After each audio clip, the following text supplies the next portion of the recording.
انسان جو ہوتا ہے وہ خارجی اثر ضرور قبول کرتا ہے، اور اب چونکہ زمانہ ہے پرنٹ میڈیا کا، الیکٹرانک میڈیا کا، سوشل میڈیا کا،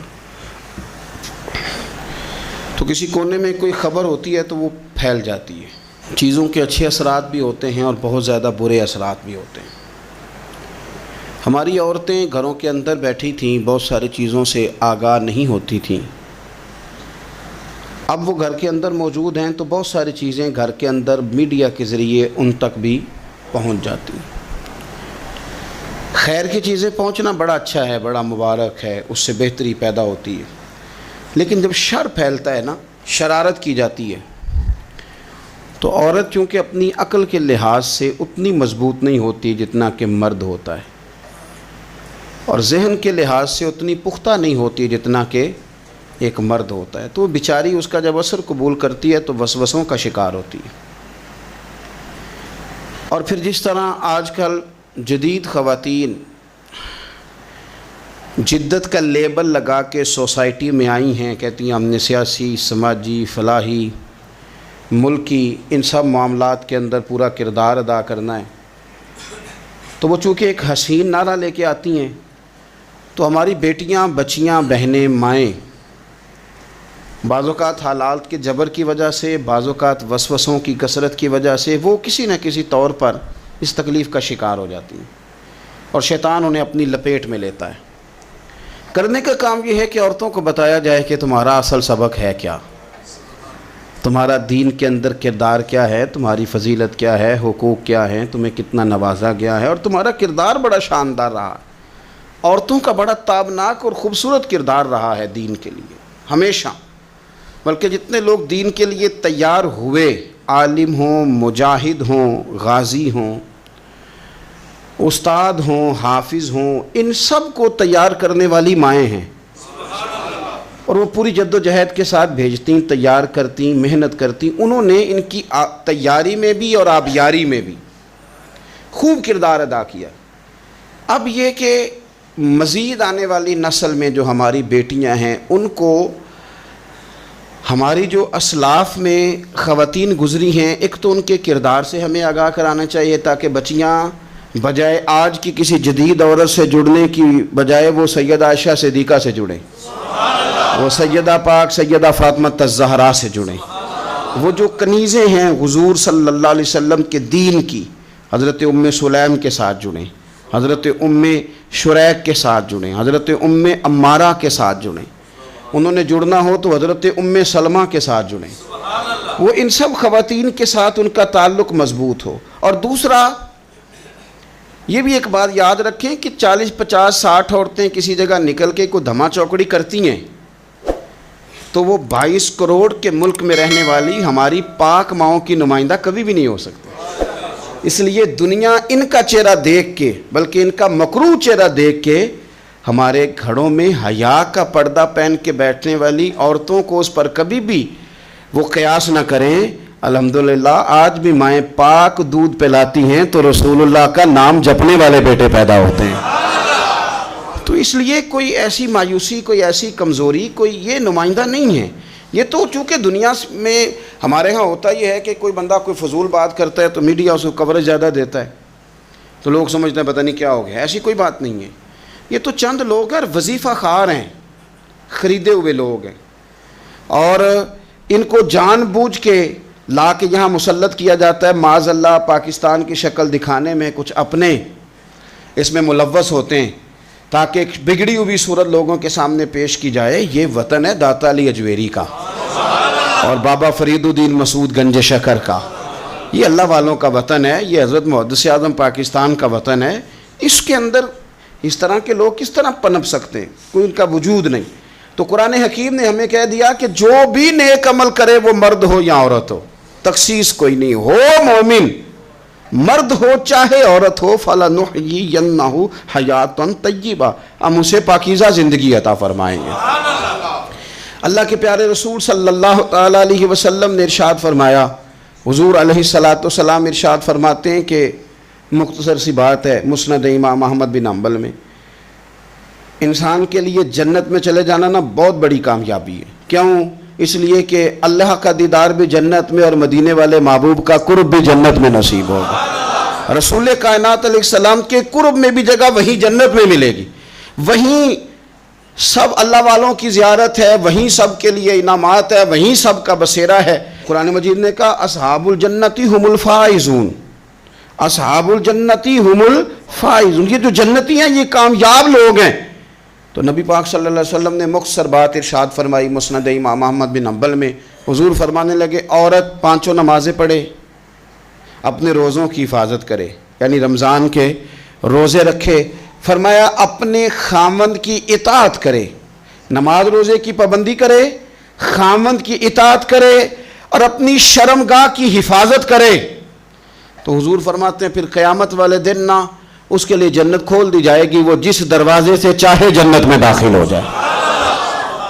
پھر کھول دیا اللہ تعالیٰ نے اس کے لیے۔ 2 ہی باتیں، ایک یہ کہ نماز روزے کا خیال کرے، خامد کی اطاعت کرے، شرمگاہ کی حفاظت کرے، تو جنت کے جس دروازے سے وہ چاہے گی نا اس کو داخلہ دے دیا جائے گا۔ تو عورتوں نے بڑے مضبوط ایمان کا مظاہرہ کیا ہے، مضبوط ایمان کا۔ پہلی مثال دیتا ہوں جناب ہاجرہ کی۔ حضرت ہاجرہ رضی اللہ تعالی عنہا حضرت اسماعیل علیہ السلام کی والدہ ہیں، جناب ابراہیم خلیل اللہ علیہ السلام کی اہلیہ ہیں۔ میں نے پہلے بھی ایک دفعہ کہا تھا، پھر کہتا ہوں کہ آج کل نا کاکروچ دیکھ کے، چھپکلی دیکھ کے چیخ مارنا یہ خوف نہیں، یہ فیشن ہے۔ اسے پتہ چلتا ہے کہ یہ برگر فیملی ہے، اسے پتہ چلتا ہے یہ امیر لوگ ہیں، یعنی کاکروچ کھا جاتا ہے کہ چھپکلی کھا جاتی ہے، لیکن یہ نا جی وہ جی ہمارا بچہ چیخ مارتا ہے اس کو دیکھ کے، کیا مطلب ہے بڑا پڑھا لکھا ہے جی، بڑی سوبر فیملی۔ یہ پڑھے لکھے نہیں، یہ بزدل ہونے کی علامت۔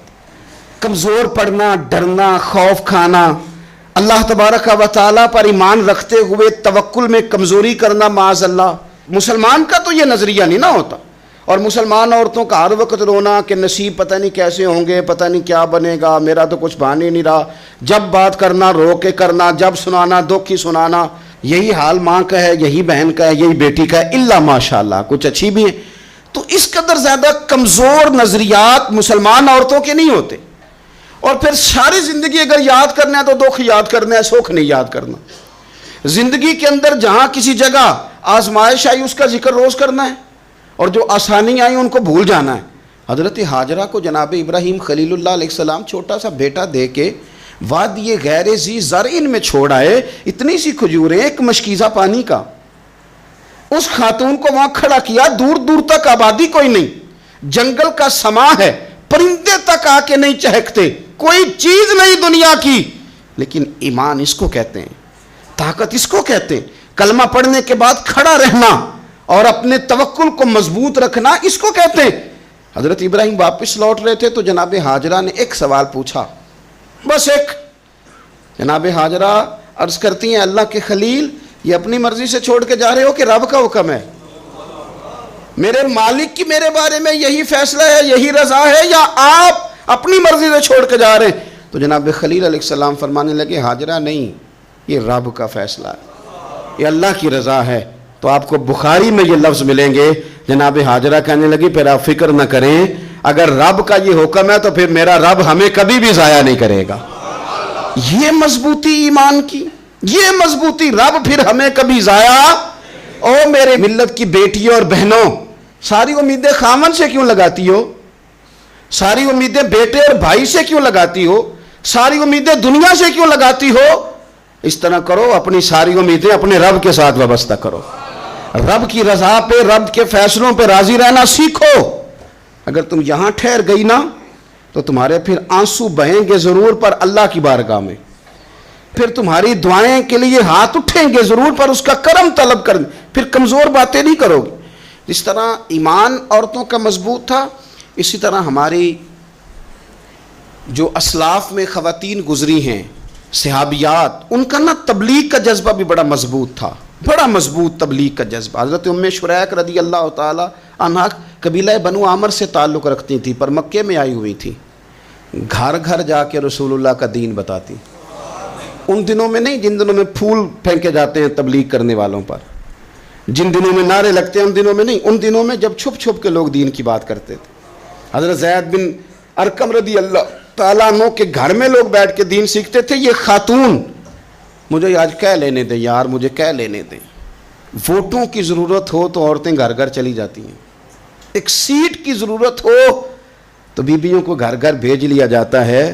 یہ دیکھو یہ ایمان ہے رسول اللہ صلی اللہ علیہ وسلم پر, صحابیات کا یہ کمال ہے کہ گھر گھر وہ بھی گئی ہیں, پر ووٹ کے لیے نہیں, رسول اللہ کے دین کے لیے, رسول اللہ کے دین کے لیے. گھر گھر حضرت ام شریک جاتی, جا کے نا, اور وہ طریقہ تھا نا, عورتوں کو قائل کرتی. بڑے کٹھن حالات تھے اسلام پر, اعلانیہ کوئی بات نہیں کر سکتا تھا. حضرت ام شریک کہتی ہے میں عورتوں کو بلاتی, کہتی میری بات سنو. جب وہ قریب آتی تو میں نے نبی پاک کا دین بتاتی, سائیڈ پہ کر کے کونے میں نہ تھوڑا تھوڑا, او یار آپ ذرا اس کا لطف تو لیں, اس کا ذائقہ تو دیکھیں. حضرت ام شریک کہتی ہے میں گھر گھر جاتی بتاتی, تو کافروں کو پتہ چل گیا کہ یہ تبلیغ کرتی ہے. انہوں نے مجھے بلایا, کہنے لگے تیرے برادری اور قبیلے کا مسئلہ نہ ہوتا تو ہم تجھے قتل کر دیتے, اب ہم تجھے واپس بھیجتے ہیں. چند مردوں کو میرے ساتھ کیا, مجھے گھوڑے اور اونٹ کی ننگی پشت پر باندھ لیا. ننگی پشت پر لمبا سفر کرنا مشکل ہوتا ہے, پسینہ آئے, بڑی تکلیف ہوتی ہے گھوڑے پر بیٹھ. اب وہ کوئی کجاوا نہیں, کوئی چیز نہیں, اسی طرح باندھ کے لے گئے. اور فرماتی ہیں کہ 3 دن اور 3 راتوں کا وہ سفر تھا. رستے میں وہ خود چھاؤں میں بیٹھتے اور مجھے باندھ کے دھوپ میں ڈال دیتے. 3 دن میں نے زمین پر چلنے والی کسی چیز کی آواز نہیں سنی, لیکن وہ جب نبی پاک کے دین کی بات پوچھتے تو میرا کلیجہ خوشی کے ساتھ ٹھنڈا ہو جاتا, آنکھیں کھل جاتی اور میں کہتی کیا بات ہے میرے نبی پاک کے دین کی. اس کیفیت میں بھی وہ تبلیغ کی لذت اپنی جگہ موجود. حضرت ام شریک رضی اللہ تعالیٰ عنہ فرماتی ہیں کہ جگہ انہوں نے مجھے لٹا دیا باندھ کر, پیاس بڑی شدید تھی, پانی پینے کو دیتے نہیں تھے, روٹی کھانے کو, یہ ایک عورت کی بات کر رہا ہوں, یہ خاتون کی بات کر رہا ہوں. آج کل تو ہمارے بچے شام کو سالن ٹھیک نہ پکا ہو تو موبائل توڑ دیتے ہیں. یہ قوم نہیں میدانوں میں جا سکتی, جہاد نہیں کر سکتی. خاتون کہتی ہے کہ شدید پیاس تھی اور مجھے باندھ کے لٹایا ہوا تھا. مجھے جب تکلیف بڑھ گئی تو اچانک میں نے دیکھا پانی کا ایک ڈول برآمد ہوا ہے. میں نے اسے تھوڑا سا پی لیا, پر طلب ابھی باقی تھی. وہ پھر آ گیا برتن, میں نے پھر پیا. طلب ابھی باقی تھی, پھر برتن آ گیا. امام ابو نعیم نے اس کو لکھا ہے حلیۃ الاولیاء میں, فرماتے ہیں تیسری دفعہ وہ پھر بھرا ہوا ڈول پورے کا پورا آ گیا. اب میں نے پیا بھی, اپنے کپڑوں پہ بھی چھڑکا. جب وہ سارے بیدار ہوئے تو مجھے آگے کہنے لگے کہ تو نے ہمارا پانی استعمال کیا ہے. فرماتی ہے پھر انہوں نے اپنے برتن دیکھے, مشکیزیں دیکھے تو بھرے ہوئے تھے. میرے قریب آ کے کہنے لگے یہ پانی کہاں سے آیا؟ تو میں نے کہا تم ابھی میرا عقیدہ نہیں سمجھے, یہ میرے رب نے مجھے دیا ہے, میرے رب نے مجھے دیا. فرماتی ہے مجھے باندھ کے لے جا رہے تھے, پر جب میری بات سنی نا تو بول کے کہنے لگے ہمیں سمجھ آ گئی ہے, تیرا دین ہمارے دین سے بہتر ہے, تیرا عقیدہ ہمارے عقیدے سے بہتر ہے. اور ایک روایت میں یوں بھی ہے کہ وہ باندھ کے لے جا رہے تھے, پر یہ کمال دیکھا تو کلمہ پڑھ کے مدینے والے کے غلام بن گئے. صحابیات نے نا بڑا جم کے دین کا کام کیا, عقیدہ, پھر تبلیغ, پھر میدان جہاد. عورتیں جہاد میں جایا کرتی تھیں, وہ زخمیوں کو پانی پلاتی تھیں, مرہم پٹی کرتی تھیں. پہلے اپنے جسم کے ساتھ بڑی بڑی پٹیاں لپیٹ کے لے جاتی, جہاں کسی زخمی کو ضرورت ہوتی وہ پٹیاں کرتی, اور اعصابی طور پر مضبوط رہ کے. میدان کے اندر جہاد وہ بندہ کرتا ہے جو یقین کامل کی دولت جسے نصیب ہو, جسے پتہ ہو کہ یہ میں مروں گا تو میرا مرنا رہے گا نہیں, اللہ مجھے شہادت کا درجہ عطا فرمائے گا. لیکن اگر یہیں سے بندہ اپنے آپ کو مطمئن نہ کر سکے تو میدان میں جائے گا. یقین کامل ہو, اگر ہو یقین کامل پیدا تو پھر کٹ جاتی ہیں زنجیریں, پھر انسان آگے مضبوطی سے آگے بڑھتا ہے. نبی پاک صلی اللہ علیہ وسلم جب جہاد کے لیے تشریف لے جاتے نا تو عورتوں پر کسی نہ کسی شخص کو نمائندہ بنا کے چھوڑ کے جاتے تھے. ایک دفعہ مولا علی شیر خدا کو بھی چھوڑ کے گئے, حضرت عبداللہ ابن مختوم رضی اللہ تعالیٰ عنہ کو بھی ایک دفعہ چھوڑ کے گئے. ایک موقع پر نا حضور نے عورتوں کو ایک جگہ پہ چھوڑا پیچھے, تو وہ قلعہ تھا حضرت حسان بن ثابت رضی اللہ تعالیٰ عنہ, بڑا مضبوط قلعہ تھا. اس قلعے کے اندر خواتین ساری محفوظ کر کے ان کو وہاں بٹھا دیا گیا. حضور جہاد کے لیے چلے گئے.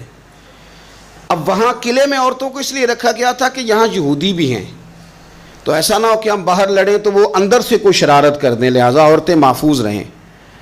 حضرت حسان بن ثابت رضی اللہ تعالیٰ عنہ کی ڈیوٹی تھی تلوار لے کے حفاظت کرنے کی، تو ایک یہودی آ گیا، وہ اب ٹو کرنے لگا، تجسس کرنے لگا کہ یہاں عورتیں ہیں تو کوئی مرد بھی ہے کہ نہیں، دائیں بائیں دیکھنے لگا۔ حضرت صفیہ رضی اللہ تعالیٰ عنہ نے توجہ کی اور جناب حسان بن ثابت سے کہنے لگے 1 منٹ لگا اس کی گردن مار دے، ایسا نہ ہو کہ یہ جا کے بتا دے، گردن اڑا دے۔ حضرت حسان بن ثابت ذرا تھوڑی کوشش کرنے لگے، ارادہ کرنے لگے، آگے بڑھنے لگے، تو ابھی وہ تیاری میں ہی تھے تو حضرت صفیہ رضی اللہ تعالیٰ عنہ خود نکلیں پیچھے سے ہو کے، ذرا سا ایک ستون کے پیچھے چھپیں، ہاتھ میں بڑا سا ڈنڈا پکڑا، وہ آپ کے قریب سے گزرنے لگا۔ تو یہ خاتون کی بات کر رہا ہوں، خاتون کی، کسی مرد کی ضرورت ہے عورت کو تنگ کر جائے؟ شرط یہ ہے کہ عورت کے اندر بھی تو غیرت ایمانی ہو نا، اس کے اندر بھی تو وہ قوت ہو نا، ایسا نہ ہو کہ وہ کمزور پڑ جائے۔ ہاتھ کے اندر ڈنڈا تھا، جب وہ یہودی پاس سے گزرنے لگا تو اللہ اکبر کہہ کہ بی بی نے اتنے زور سے مارا ڈنڈا، حضور کی پھپھو نے ایک ہی ڈنڈا کھایا اور وہ زمین پہ ڈھیر ہو گیا۔ حضرت صفیہ نکلی اور جناب حسان بن ثابت سے کہنے لگی مجھے آتی ہے شرم، چونکہ جب کسی کو مار دیا جائے تو اس کا مال مال غنیمت ہے نا کافر کا، اب اس کی زرہ اتارنی ہے، اس کی تلوار لینی ہے۔ فرمایا مجھے شرم آتی ہے، وہ مرد ہے، اس طرح کرو مار میں نے دیا، سامان تم اتار کے لے آؤ۔ یہ قوت تھی مسلمان عورتوں کے اندر، یہ شوق تھا، یہ جذبہ تھا۔ ہمارے ہاں نا وہ روز روز کی کمزوریاں، عورتوں کا روز آنسو بہانا اور جہاں بھی سنانا دھوکھی سنانا، اس نے انہیں کمزور کر دیا ہے۔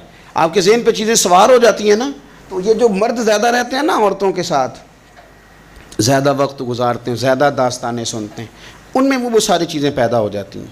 آپ نے ناراض نہیں ہونا، میں دعوے سے کہتا ہوں کہ جو جوان اپنی اماں کے اور ابا کے شکوے کرنے لگ جاتا ہے نا، اس نے 1.5 گھنٹہ باتیں سنی ہیں بیوی کی، ایسے مفت میں نہیں شکوے کر رہا، اس نے ہلکا ہلکا کہیں جی بھی کیا ہے، تو تب یہ ساری کہانیوں نے جنم لیا۔ آپ جس کی صحبت میں بیٹھیں گے اس کا کچھ نہ کچھ اثر ہے، بلکہ عارف رومی تو کہتے ہیں کہ شیر کے بچے کو بکریوں میں چھوڑ دو، بکری بن جائے گا۔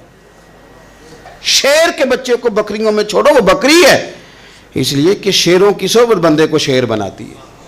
تو جب بیٹھنا ہی نہیں ہے، باتیں سارا دن یہ والی سننی ہے، ہر وقت رہنا ہی اسی داستان میں، پھر کمزور باتیں، پھر اپنے ماضی کے دکھ، پھر پتہ نہیں کیا۔ آپ نے ناراض نہیں ہونا، میں بعض جوانوں کی باتیں سن کے میرا دل کرتا ہے کہ اسے کہوں یار تو کیا بات کر رہا ہے، اپنا قد دیکھ، تو اپنی عمر دیکھ، رب نے تجھے مرد بنایا ہے، تو کمال آدمی ہے، تو کھڑا ہو۔ اگر اس طرح امت مسلمہ کے نوجوان رہیں گے تو میدانوں میں کس نے نکلنا ہے؟ بات بات پہ رو جانا، بات بات پہ سہم جانا، حالات کے سہمے ہوئے لوگوں کو بتا دو حالات بدل جاتے ہیں، ایک جیسے نہیں رہتے۔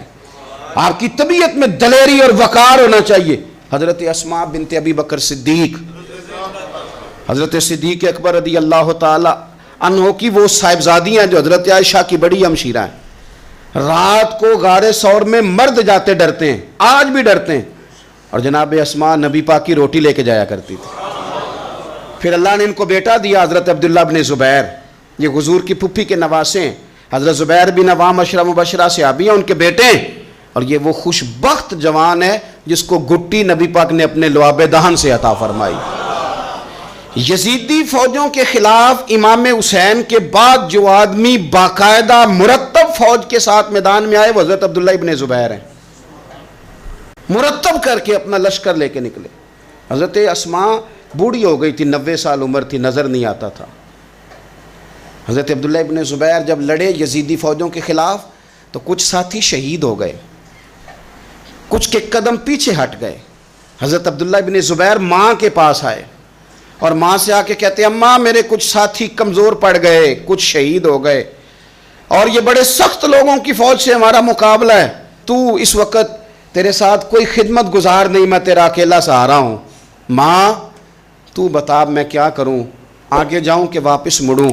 نابینا ہیں حضرت اسماء، عمر ہے 90 سال، بیٹے کی پشت پہ ہاتھ رکھ کے کہتی ہیں پتر پہلے یہ بتا کہ تو حق پہ ہے کہ نہیں، تو حق پہ ہے کہ نہیں؟